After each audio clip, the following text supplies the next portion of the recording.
What's up, guys? My name is TaiZen. Welcome to the cryptocurrency.market channel. This is a trading, investing, and entrepreneurship channel. In this video, guys, I want to talk about gold, investing in gold and silver and other precious metals. Okay. Now, yesterday, I'm stretching out, guys, while I'm talking to you guys for my morning exercise here. So yesterday, I was talking to one of my friends in Puerto Rico. He moved from America down to the Puerto Rican island, the island of Puerto Rico, I mean, and to eliminate his capital gains tax by taking advantage of the Act 22 law down in the island of Puerto Rico. So the island of Puerto Rico, in case you're not an American or don't know about American geography, it's a territory of the United States. It's not a state, so they don't have any, they cannot vote for the president and things like that. So it's just a territory of the United States, similar to like Guam, like the island of Guam, things like that. Okay, so he and I were talking, and he was asking me if I was going to, if I've been stacking up on gold or silver or any of these precious metals. And I told him absolutely not. Like, why would I do that? Okay, why would I stack up on precious metals for when there's massive amounts of life-changing profits that can be made in the cryptocurrency market? So why would I waste time or money doing that, right? And it was really shocking to him that I did not, care about having any gold in my portfolio. And my philosophy is this, guys, and our team's philosophy is this, okay? Let me give you guys a little background, okay?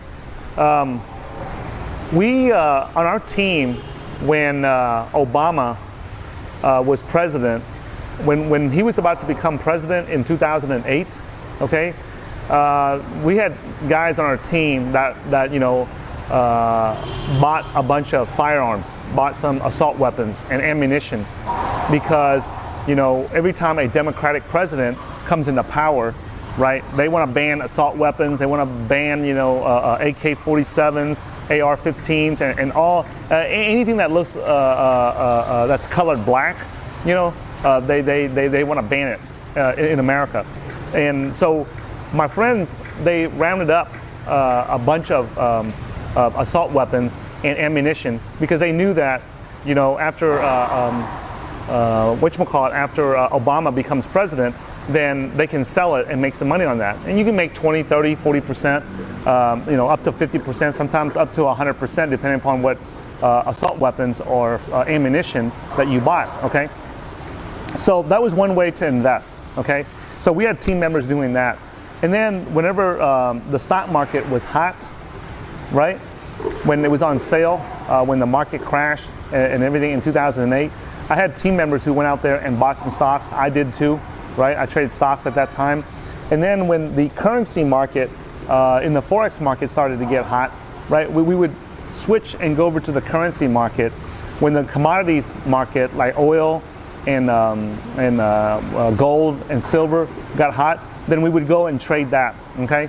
Now, right now, I don't buy any gold, I don't buy any silver, with the exception that I do buy some silver coins just to commemorate my kid's birth, and that's it. Or sometimes I'll buy it as a gift for someone else to commemorate a certain event.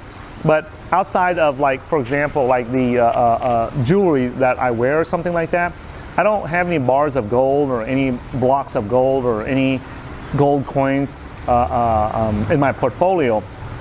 And the reason why is because no amount of gold that you buy is going to make the amount of life-changing profits that's available in the cryptocurrency market. And I just want to remind you guys that when you're out there investing and trading, the goal is to grow your money, to grow your portfolio, to gain life-changing profits. The goal is not to be a fanboy. The goal is not to be a Bitcoin maximalist and be stuck on one coin.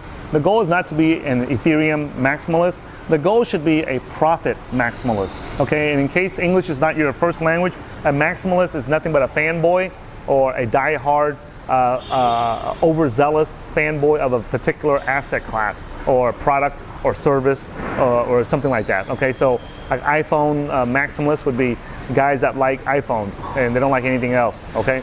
Even if something else comes better, they don't care. You know, they're die-hard committed to that one product or service or asset class, okay? So I was telling my friend in Puerto Rico that, you know, give me some good reasons why I would want gold in my portfolio.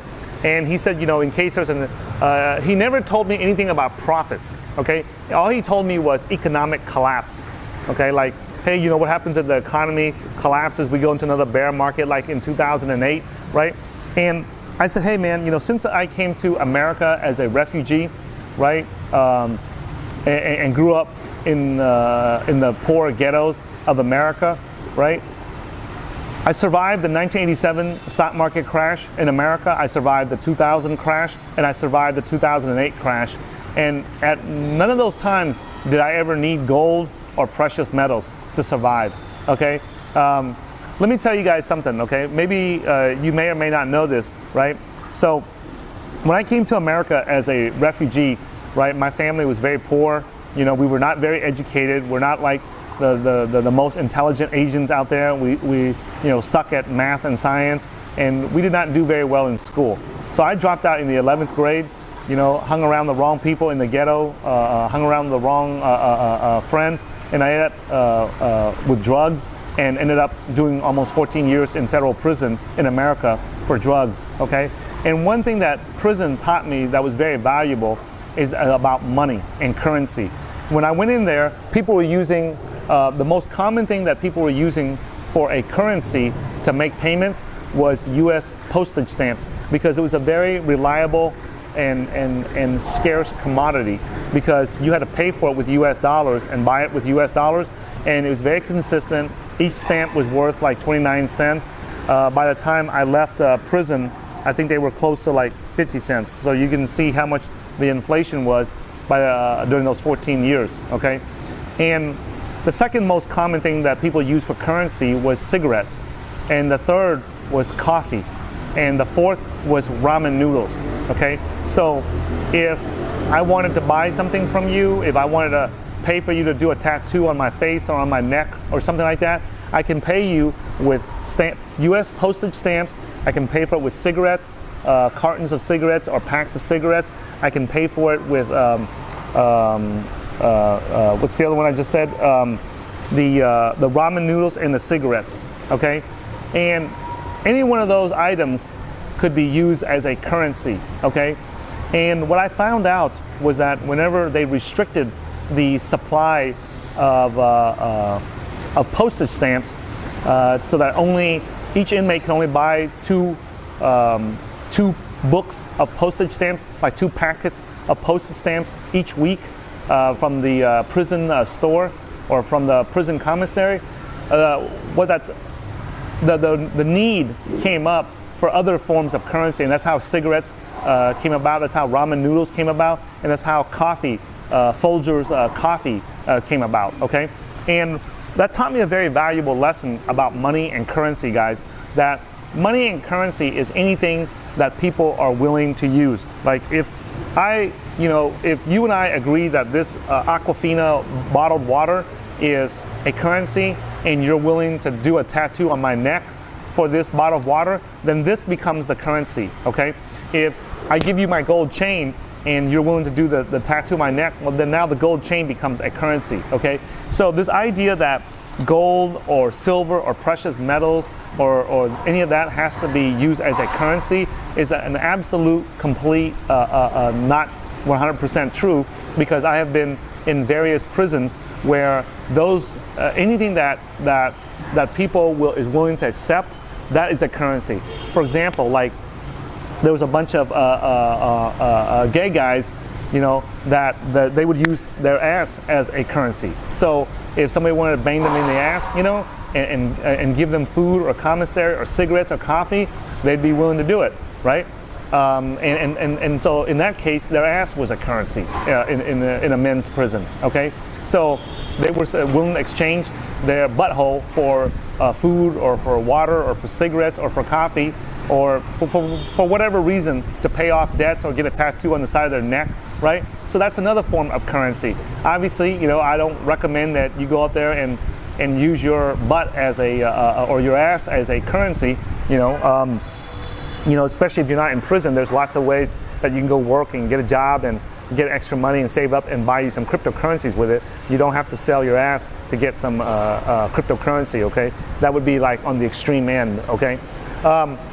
Now, what was happening was that taught me a very valuable lesson, that somebody was willing to do service. Like, there was times when I would paint a portrait for someone in there in oil or in charcoal or in pastel, because that's how I made a living in there, was painting portraits of other prisoners' families, and that's how I got paid.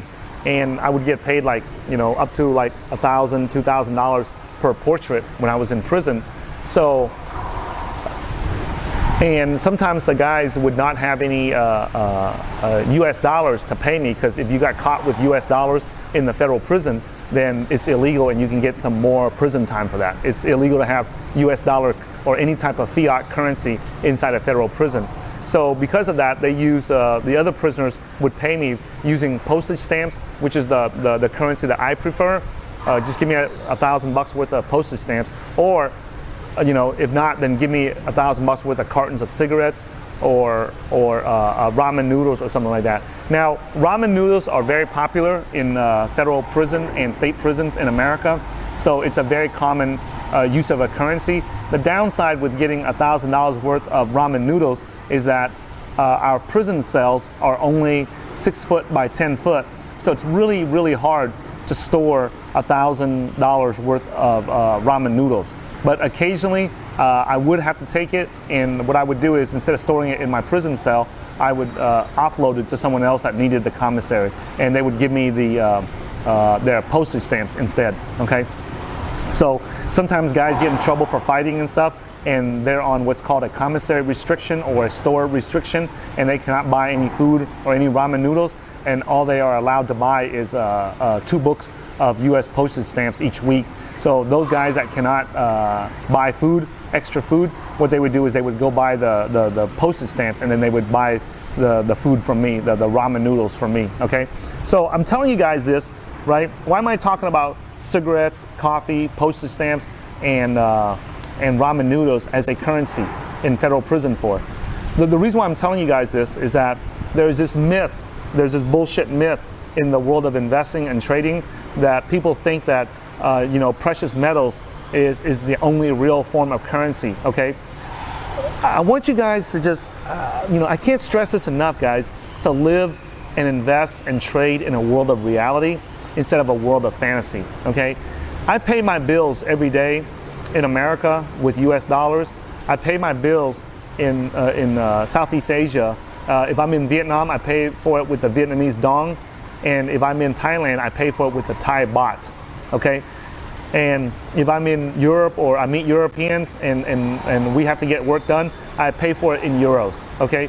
So this idea that you really need gold and silver and things like that, it's really stupid to me. And here's the reason why. Because one, if you are a diehard Bitcoin maximalist and you believe that Bitcoin Core is supposed to be a store of value and not an electronic peer-to-peer cash, well then you're being contradictory to yourself, because on one hand you're saying that Bitcoin should be a store of value or digital gold, but then you turn around and buy the old ancient gold metal that weighs a lot, takes up a lot of space, and it's not easy to secure, and you believe in that.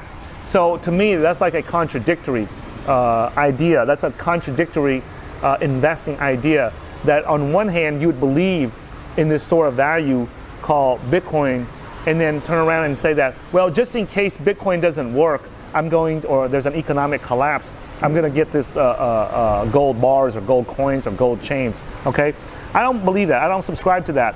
I believe that, and some people say, hey, well, Ty, you need that as a backup. No, I don't need a backup. Let me tell you what happens when there's an economic collapse or anything like that, guys. The most valuable asset that you have to survive when you're in a very, very shitty situation is this in here, your knowledge and your experience, okay? If you have knowledge of how to fix a car and get it started again when the battery dies, or when the spark plugs need to be changed, or there's out of gas, and you know how to siphon gas out of another car and put gas in that car, or you know how to be a machinist, you know how to be a welder, you know how to be a plumber, you know carpentry skills, things like that, or you know electrical skills, that is more important when you're in a what's called an SHTF situation.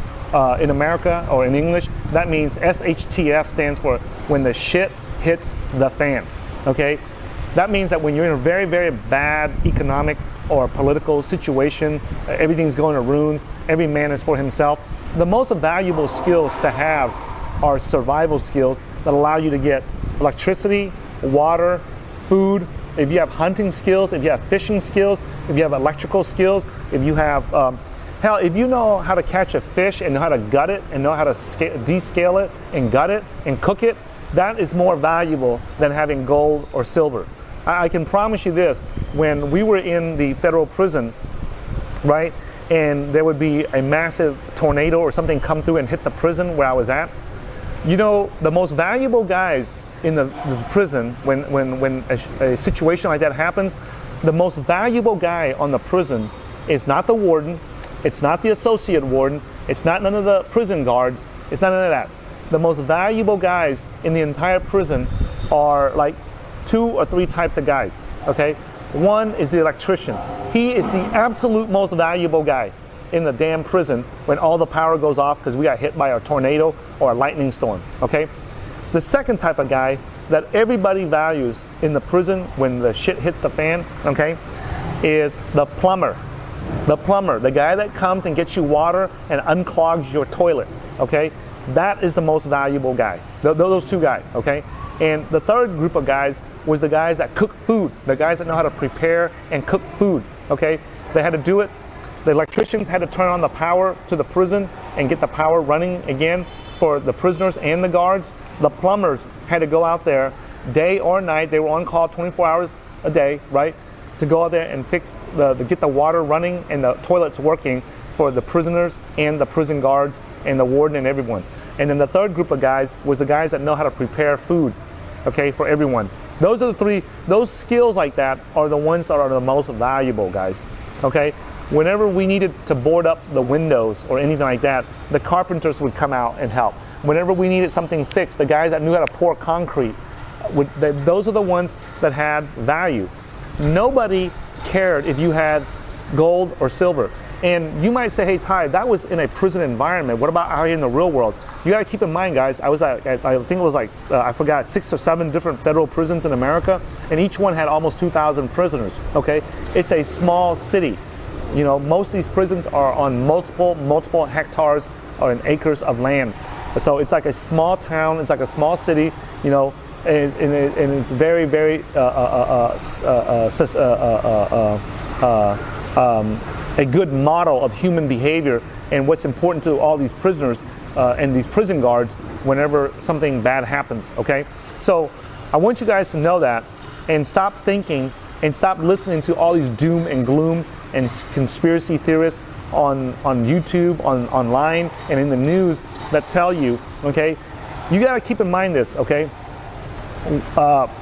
Guys like Peter Schiff, you know, who runs Euro Capital or Euro Pacific. It's a organization that helps people invest in gold.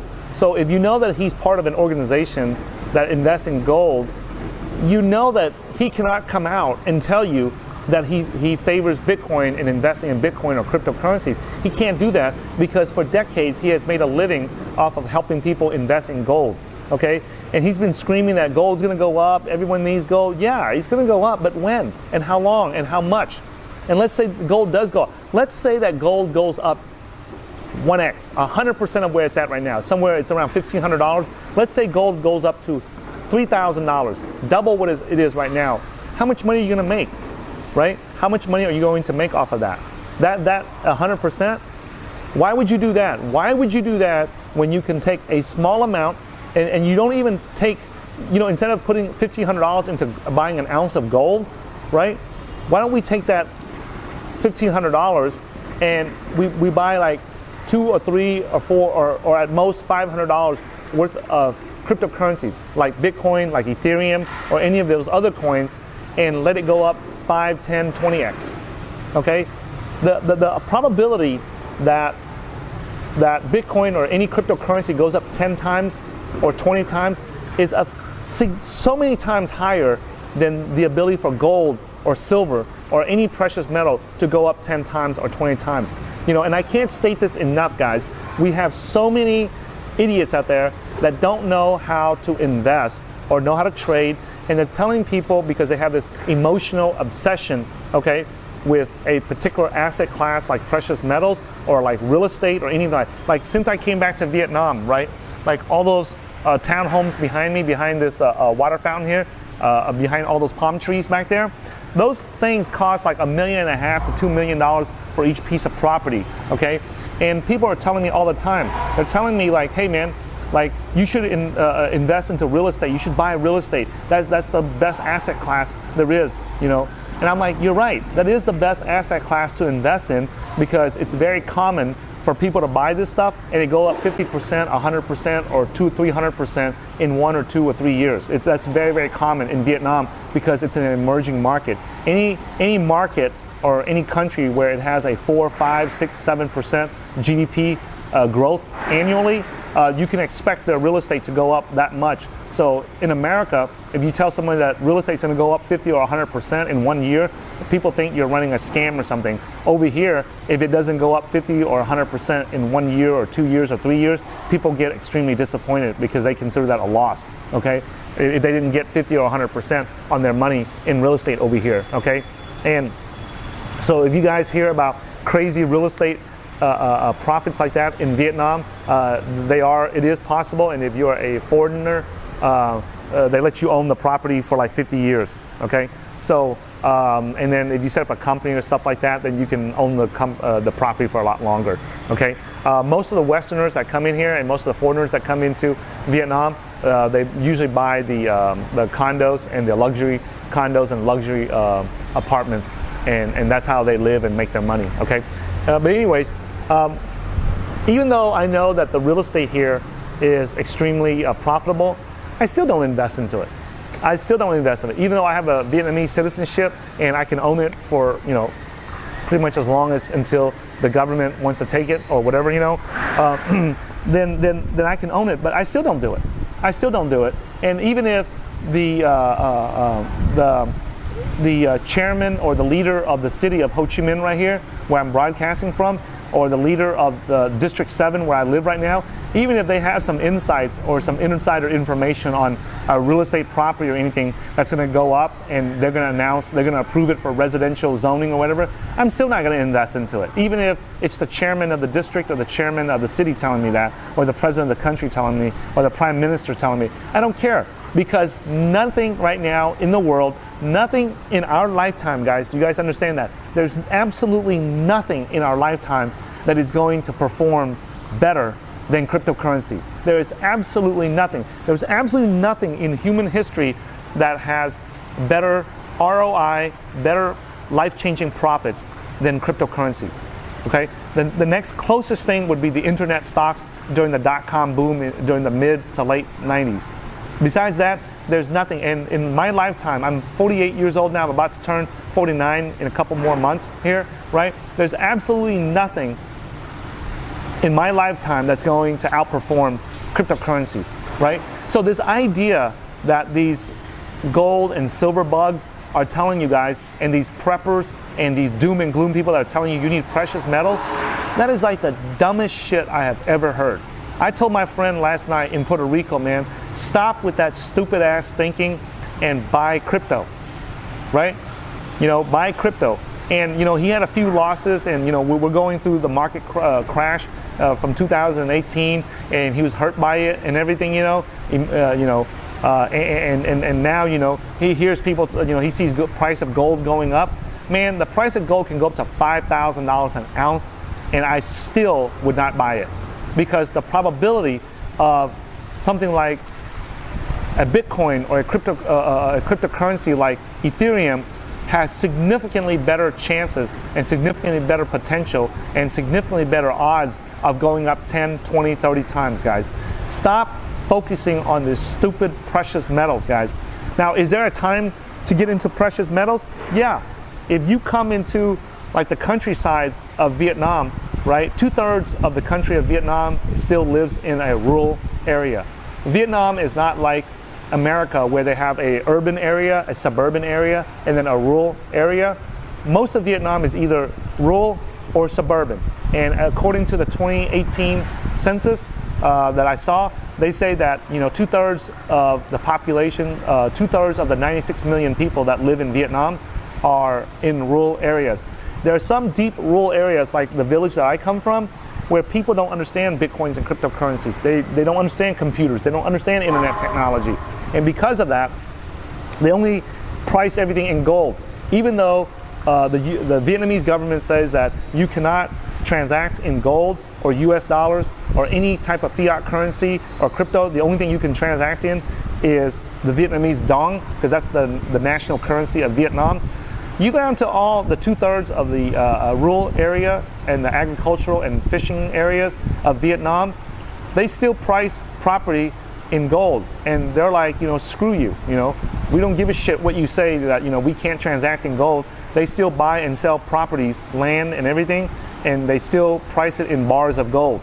So if you are in that area of Vietnam or Cambodia or Thailand or Laos, where the rural people have not been exposed to credit cards and banking and things like that, then you need bars of gold, because that's the only thing that they know and that's the only thing that they trust. But most of you guys that are listening to this, according to my YouTube and my Twitter statistics, right, it shows that the majority of you guys that are following me make a good six-figure income, and you guys come from Western countries. Like the majority, and when I say majority, I think like over 90% of my audience makes over $75,000 a year in income. And then most of my audience members, most of my viewers are between like 18 and like 44, 45 years old. And most of you guys out there make over 75,000 US dollars a year. And I think like an overwhelming, like half of you guys make over like 120, 140,000 a year. I forget all the numbers, but I was shocked to find out that most of my followers, right, make good six-figure incomes, right? So that means that most of them are professionals, and most of you guys are professionals, doctors, engineers, architects, and people who have the extra financial resources to invest in something like cryptocurrencies, okay? And so if you listen to this, you're not in a rural environment where you don't have credit cards and banking, okay? You're in an environment where you use digital money quite often. So if you know that and you see that cryptocurrencies is the new generation of currencies that the world will be using, well then all your money should be in that, okay? As soon as I sell my house, right, I'm selling my house for like $370,000, okay, in Dallas.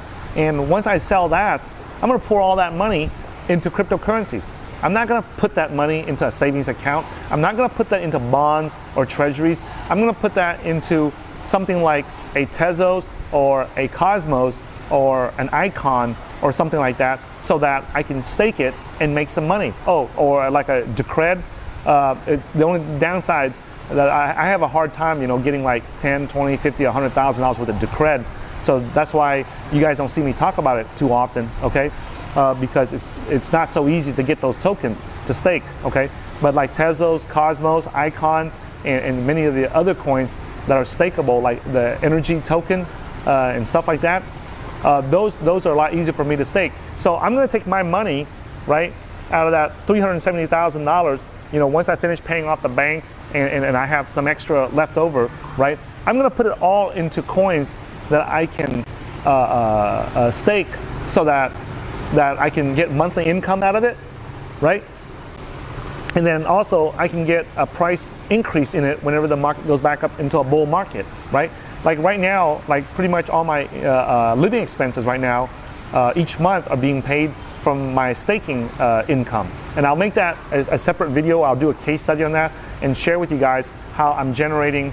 If you guys are interested in that, just leave the comments below, and I'll make a video about staking and how I'm generating an income each month, and I don't need to dig into my portfolio and sell any of my coins each month to pay for my living expenses, because I just get it from my staking. Okay, so I just want to make this video, guys.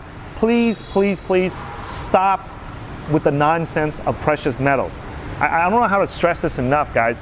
And if you have like an IRA, a 401k, or anything like that, right now in a bear market like this, if I was in the US and I had a retirement account like that, I would take the penalty. I would take the penalty and take that money and take a chunk of it. Let's say that I had like $100,000 in a retirement account, like in a 401k or in an IRA or something like that. I would take the early withdrawal penalty on it and go and buy some crypto with it. And I wouldn't take all of it. Like, let's say if I have 100,000, I would take like 10 or 20% of it out. I would take like $20,000 out and pay the early withdrawal penalties on it, because the early withdrawal penalties are nothing compared to what I'm going to make when I put it in crypto. Now, here's the thing though, if I'm not 59 years old yet or close to it, right? If I'm like more than like 3 or 5 years away from retiring, from being able to use my retirement money, then what I would do, like let's say if I'm 30 years old, right? I would take that retirement money and I would put it into, like, let's say a Bitcoin IRA, right? You can look at Bitcoin IRA, or you can look at like a Kingdom Trust.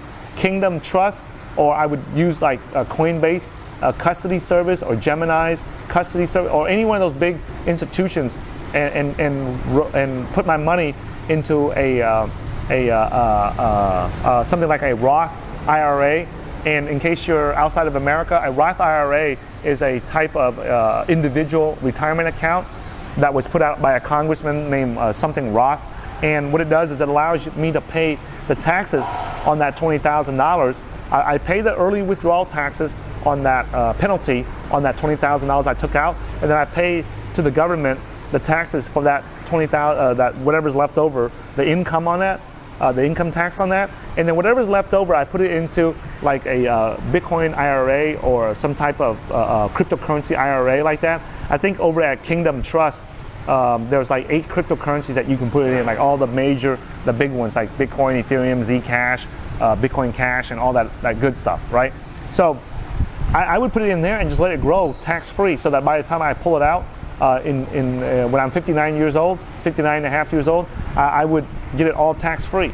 And if it goes up like 50 or 100x, and while it's in my retirement account, my tax, no tax retirement account, then that's even better. So if you guys are in Europe or Australia or Canada, and you guys are listening to this, figure out what you can put it in that way you don't have to pay taxes on it, because it's better to pay the taxes on it now on a small amount of money and let it grow 100 times, 50 or 100 times in your retirement account, and then not have to pay taxes on it when it's time for you to take it out. So that's another strategy. But I would never, ever, ever put it into gold or silver. Okay? Now,